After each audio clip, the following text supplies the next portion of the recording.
وہ طیب نہیں تھی۔ طیب یہ ہوتا ہے کہ چیز بھی حلال ہو اور اس کا اتا پتہ جہاں سے وہ آئی ہے، کیسے آئی ہے، کون لے کر آیا ہے، وہ سب کچھ بھی جائز اور حلال ہو، تب ہوتا ہے حلال اور طیب رزق۔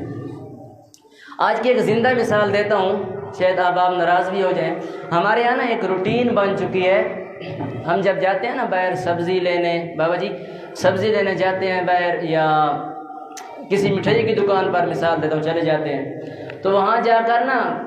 ہم اسے کہتے ہیں کہ ہمیں اتنی سبزی دے دو یا اتنی مٹھائی دے دو، تو جب وہ بندہ نا دکان والا ہمارے لیے سبزی یا مٹھائی تول رہا ہوتا ہے نا، بنا رہا ہوتا ہے، ایک شاپر میں ڈال رہا ہوتا ہے، اس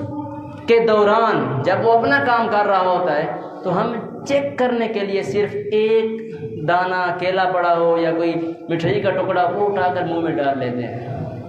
ایسا عام طور پر ہوتا ہے، میں نے کئی مرتبہ کے خود کیا ہوا بھی ہے اس طرح۔ عام طور پر ہم اس کو منہ میں ڈال دیتے ہیں، جو سامنے والا ہوتا ہے وہ ہمیں کچھ نہیں کہتا کیونکہ ہم اس کے گراہک ہوتے ہیں، وہ اگر کچھ کہے گا تو اگلی بار ہم اس کے پاس جائیں گے نہیں، یہ ٹھوس بہانہ ہے، وہ بیچارہ مجبور ہوتا ہے، وہ کچھ نہیں کہتا، بھائی چلو یار ایک ہی تھا، کچھ نہیں ہے، اتنا سامان لے کر تو جا رہا ہے۔ اب جو بندہ کھاتا ہے نا اس کے بارے میں کیا ہے، اب وہ اس نے جو کھایا تھا، مٹھائی کھائی تھی، کیلا کھایا تھا، سیب جو بھی کھایا تھا، وہ اس کے لیے صرف حلال تھا، وہ طیب نہیں تھا، وہ صرف کیا تھا، بولے نا حلال تھا اس کے لیے، وہ طیب نہیں تھا۔ اور جو اللہ نے حکم دیا ہے وہ طیب کا حکم دیا ہے کہ رزق وہ کھاؤ، چیز وہ کھاؤ، استعمال وہ چیز کرو جو حلال ہونے کے ساتھ ساتھ طیب بھی ہو، اس میں طیب کا مرتبہ بھی پایا جا رہا ہو۔